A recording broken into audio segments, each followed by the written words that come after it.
General retire Pervez Musharraf صاحب ہم سب میں نہیں رہے. یہ اس وقت آپ سکرین پر فوٹو دیکھ رہے ہوں گے صادق ملک صاحب کی پرویز مشرف صاحب کے ساتھ. جنرلز کے بھی بے شمار دوستوں کے ہینڈ پرنٹ میرے پاس موجود تھے. جنرل ریٹائر پرویز مشرف صاحب جو ہیں عمران خان صاحب کے بارے میں کیا رائے رکھتے تھے؟ السلام علیکم، میں ہوں فلک شیخ اور آپ دیکھ رہے ہیں فلک شیخ آفیشیل. ناظرین، میرے ساتھ موجود ہیں مشہور و معروف شخصیت صادق ملک صاحب.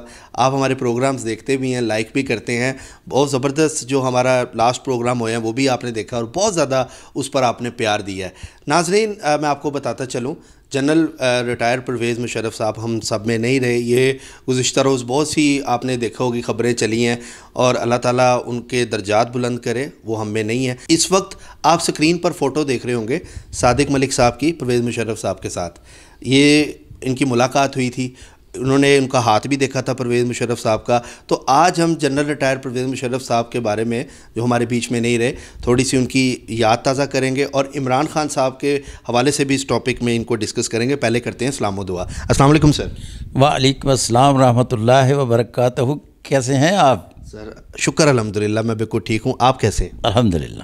اچھا سر، اس ٹائم ناظرین نے بھی سکرین پہ وہ فوٹو دیکھی ہے جنرل ریٹائر پرویز مشرف صاحب کے ساتھ، آپ کی وہ تصویر ہے دیکھی بھی ہے. آپ کی کہاں ملاقات ہوئی تھی ان سے، پہلے یہ بتائیں. اللہ پاک ان کے درجات بلند کرے اور انہیں کروٹ جنت نصیب ہو. نمبر 2، میری آخری ملاقات ان کے ساتھ دبئی میں ہوئی تھی. اچھا سر، دبئی میں جب ملاقات ہوئی آپ نے ان کا ہاتھ تو لازمی بات دیکھا ہوگا، کیا مطلب کیا فیلنگس تھی اور وہ کس طرح کے شخص تھے؟ اچھا، ایک بات یاد رکھیے گا کہ میری ملاقات جب آپ جنرل پرویز مشرف کے حوالے سے کرتے ہیں تو 1999 کے بعد جب وہ صدر پاکستان بنے تو صدر پاکستان بننے کے بعد ان کے جتنے بھی ہم عصر ساتھی تھے ان جنرلز کے بھی بے شمار دوستوں کے ہینڈ پرنٹ میرے پاس موجود تھے.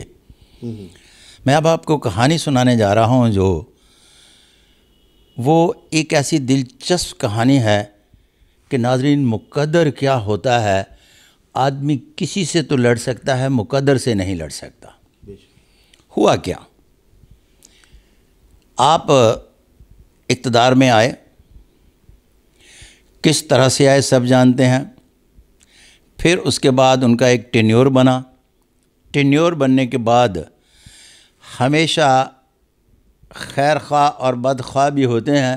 اس وقت بھی ان کے بہت سارے جو آج دوسروں کے خیر خواہ ہیں ان کے بھی خیر خواہ ہوا کرتے تھے. اب ان کا خیال تھا کہ وہ جنرل ضیاء الحق سے لمبی اننگز کھیلنا چاہتے ہیں اور کھیلیں گے. اس کے لیے ہوا یہ کہ پاکستان کی تاریخ گواہ ہے کہ 2 فیملیز، چودھری برادران اور پھر KPK سے سیف اللہ فیملی کے لوگ تو ابھی تک 74 سال گزر جانے کے بعد بھی چیف منسٹر نہیں بن سکے، جبکہ لوگ طوفان کی طرح آتے ہیں اور آندھیوں کی طرح چلے جاتے ہیں. سیم سچویشن پنجاب میں بھی رہی کہ بے شمار لوگ جو ہیں وہ چیف منسٹر بنے، لیکن چودھری برادران کا سب سے بڑا مسئلہ تھا کہ ان کے ہاں کچھ چودھری برادران میں چیف منسٹر نہیں بن پا رہا تھا. 1999 کے بعد، اور اس سے پہلے میری چوہی صاحب کے بارے میں پیش گوئی تھی کہ 1999 کے بعد چوہی صاحب چیف منسٹر آف پنجاب بن جائیں گے. اب میرا ان کے ساتھ قربت کے بہت اچھے رشتے 1988 سے تھے. پرویز مشرف صاحب اور ایک اتحاد ہوتا تھا جسے MMA آئی تھنک کہتے تھے، اور ان کے درمیان یہ معاملہ طے پایا تھا کہ اب اسمبلیاں 5 سال نہیں 4 سال کے بعد الیکشن ہوں گے، اور وہ الیکشن 2007 میں ہونا تھے. اتفاق سے یہ ہوا کہ میجر طاہر صادق صاحب تشریف لائے، میں، میجر طاہر صادق صاحب، اور پھر اس کے بعد چودھری پرویز الہی، ہم تینوں ایک جگہ پہ ظہور الہی پیلس میں اوپر کمرے میں بیٹھے ہوئے تھے. اور اس کے بعد میرا اللہ اور اللہ کا رسول، انہیں مشورہ دیا گیا کہ آپ اپنے چیف منسٹری کے 5 سال پورے کریں. آپ کو پرائم منسٹر میرا خیال ہے ہاتھ دیکھ کر جو میرا تجزیہ ایک بنتا تھا کہ انہیں نہیں بنایا جا رہا، اور دوسری طرف ایک کیلکولیشنز تھی کہ ان کا دور اقتدار وہ نہیں جو میں بہت بات کر چکا تھا اس پر. الیکشن 2008 میں چلے گئے. 2008 میں الیکشن جانے کی بنیاد پر پاکستان کی سیاست میں بہت زبردست قسم کی تبدیلی آئی، بہت زیادہ الٹ پلٹ ہو گیا، اور جنرل پرویز مشرف پھر عین اسی وقت میں جو ان کے ہاتھوں کی لکیروں کے حوالے سے بنتا تھا اقتدار سے فارغ ہوئے. واللہ علم بالصواب.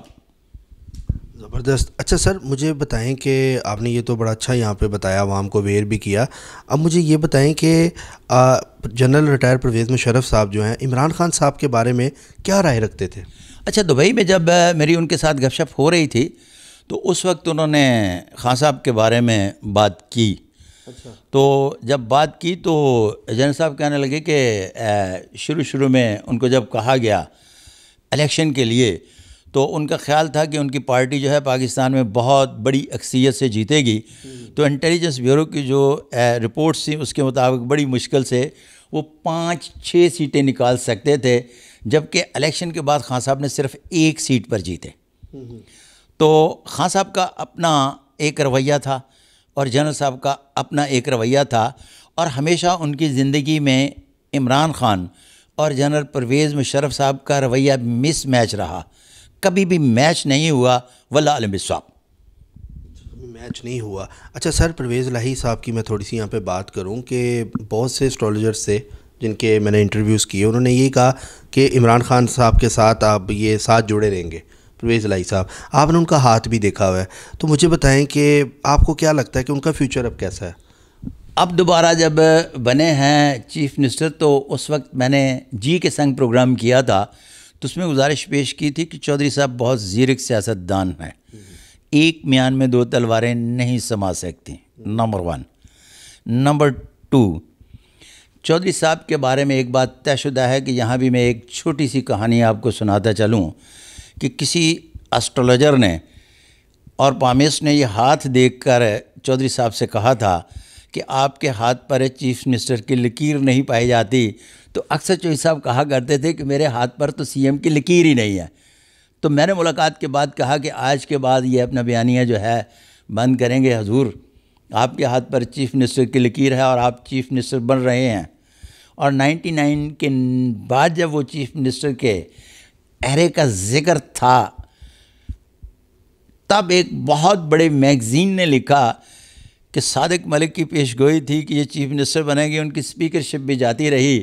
تو پھر میں نے کہا سر اسپیکرشپ جاتی رہے گی تو چیف منسٹر بنیں گے نا، تو آپ پھر چیف منسٹر بھی بنے. نمبر 2، میاں نواز شریف کے بارے میں اس وقت ملک سے باہر تھے تو چودھری پرویز الہی صاحب نے مجھے کہا، تو میں نے کہا جی بات یہ ہے کہ چودھری پرویز الہی صاحب سے استدن کہا کہ یہ دوبارہ پرائم منسٹر آف پاکستان بن رہے ہیں جناب میاں محمد نواز شریف صاحب، اور یہ بیانیہ کہ وہ بن سکتے ہیں نہیں سکتے کے چکر سے نکل جانا ہے.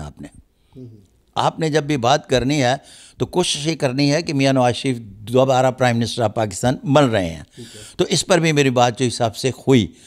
جہاں تک چودھری صاحب کے عمران خان کے ساتھ چلنے کا تعلق ہے تو میں اس پروگرام میں بھی ڈسکس کر چکا، کیونکہ چودھری صاحب بڑے زیرک سیاست دان ہیں. جہاں ان کو محسوس ہوگا کہ یہاں ان کو ساتھ لے کے چلنا ہے تو ٹھیک، جہاں محسوس ہوگا کہ نہیں چلنا تو وہاں بڑے اچھے طریقے سے وہ علیحدہ ہونا بھی جانتے ہیں. واللہ عالم بالصواب. واہ جی واہ. اچھا سر، ان کا بیٹا مونس الہی صاحب، اگر ان کا ہاتھ دیکھیں تو ان کا مستقبل کیا کہتا ہے؟ وہ بھی بڑی سیٹ لیتے ہوئے نظر آ رہے ہیں فیوچر میں. جب کلاس 8 میں پڑھتے تھے نا تو مونس الہی اور سالک حسین چودھری صاحب کے میں نے پہلی دفعہ ہینڈ پرنٹ لیے. اچھا. اس وقت میرا خیال جو تھا وہ میں ٹیلی ویژن پر بیان کرتا رہا، جو شاید مونس الہی صاحب کو زیادہ پسند نہیں تھا. خیر، وقت نے یہ ثابت کیا کہ پسند تھا یا نہیں، لیکن وہ کسی حد تک درست ہوا. نمبر 2، جب چودھری مونس الہی کی بات کرتے ہیں تو بڑے فراخ دل اور سخی طبیعت کے مالک ہیں. نمبر 3، جب اگلی مونس الہی صاحب کی بات کرتے ہیں تو آگے چل کر سالک حسین کی اپنی سیاست ہوگی اور مونس الہی چودھری صاحب کی اپنی سیاست ہوگی. واللہ عالم بالصواب. سر بڑا زبردست آپ نے بتایا. سر آپ ہاتھ دیکھتے ہیں، مجھے ایک چیز بتائیں، کیا میرے ہاتھ پہ بھی سی ایم کی لکیر ہے؟ یہ کیسے پتہ لگتا ہے؟ کوئی سیاستدان ہو تب پتہ لگتا ہے کہ سی ایم کی لکیر الگ ہوتی ہے کوئی؟ آپ نے میرے ساتھ اتنے پروگرام کیے، مجھے ہاتھ نہیں دکھایا. اچھا ہاں. اور اتنا نالائق اینکر میں نے پاکستان کی تاریخ میں نہیں دیکھا کہ وہ ایک دشناس کے پاس آئے، باقاعدگی سے اس دشناس کی تعریف بھی کرتا ہو اور اپنا ہاتھ نہ ابھی تک دکھا سکا ہو. واہ، واللہ عالم بالصواب. سر میں آپ کو اس ٹائم بھی کہا تھا ہاتھ دیکھنے کا، تو وہ بنا نہیں، ہم پروگرام کی طرف چلے گئے تھے. نالائکی کی اور بھی بڑی انتہا والی بات کر دی. آگے چلیے، اور اس کو کٹ مت کیجیے گا اس جملے کو، اس لیے کہ آپ کو بتایا گیا تھا کہ میں باقاعدہ ہینڈ پرنٹ لیتا ہوں. کہا تھا ہینڈ پرنٹ لینے کے بعد میں باقاعدہ آپ کو ان ڈیٹیل بات کروں گا اور یہ بھی بتاؤں گا کہ آپ کی کوالیفیکیشن کیا ہے، کس سن میں آپ نے مکمل کی، کس سن سے پریکٹیکل لائف کا آغاز ہوا، آپ کے ہاتھوں کی ساخت کیا بتا رہی ہے کہ بائی برتھ آپ کس کلاس سے بلونگ کرتے ہیں، اور آگے چل کر اپ اینڈ ڈاؤن آپ کے زندگی میں کیا آنے کی امید ہے اور ماضی میں کس طرح سے رہے. اگر اتنا لمبا چوڑا لیکچر بھول گئے اور پھر بھی ہاتھ دکھانے میں ابھی تک ناکام ہے تو مزید واہ. نہیں سر، یہ اور اس کو کاٹنا نہیں ہے آپ نے. میں سوچ رہا تھا یہ کاٹوں گا، لیکن چلیں اب آپ نے کہہ دیا ہے تو یہ لگا لیں گے انشاءاللہ. بڑی مہربانی ہے آپ کی. اور آئندہ یاد رہے گا کہ سوال پوچھنے سے پہلے سوال کا ایک مزاج بناتے ہیں، پھر سوال پوچھتے ہیں. واللہ عالم بالصواب. سر بہت شکریہ سر آپ کے ٹائم کا. تھینک یو سو مچ صادق صاحب. آپ نے بڑا زبردست یہاں پہ پروگرام ہمارا ہوا صادق صاحب کے ساتھ، آپ نے دیکھا. ناظرین یہ جسٹ ایک کیلکولیشن کا علم ہے، باقی حتمی فیصلہ جو ہے میرے اللہ تعالیٰ کا ہی ہوتا ہے. اور جو بھی باتیں ہو رہی ہیں اس میں اللہ تعالیٰ آپ سب کی مسئلے، جو بھی مسئلے مسائل ہیں انشاءاللہ تعالیٰ اللہ تعالیٰ آپ کے وہ حل کرے. اور ناظرین کمنٹ سیکشن میں پاکستان زندہ باد لازمی لکھا کریں، کیونکہ پاکستان ہے تو ہم سب ہیں. اسی کے ساتھ اپنے میزبان فلک شیخ اور صادق ملک صاحب کو دیں اجازت. ملتے ہیں آپ سے اگلی ویڈیو میں ایک نئی پریڈکشن کے ساتھ. اللہ حافظ.